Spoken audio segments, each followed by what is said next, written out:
Құрметті жүргізушілер, сіздер автокөлік басқару кезінде спирттік ішімдік ішсеңіздер, және де қымыз ішсеңіздер, сіздерді жол патрульдік полиция қызметкерлері тоқтатады, сіздерді наркологическийге апарады. Сіздер наркологическийге барасыздар, яғни сіздерді врач алкотестер ұсынады, алкотестерге сіздер үрлейсіздер.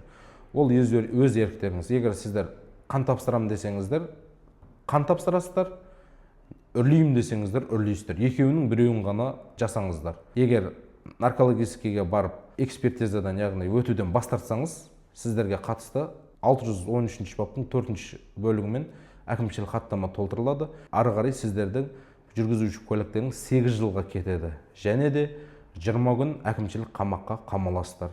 Егер сіздер наркологтың жұмысына қанағаттанбасаңыздар, егер күмәніңіз болатын болса, 2 сағат ішінде басқа да аудандарға барып наркологическийге өтсеңіздер болады. Ол өз құқықтарыңызда қарастырылған.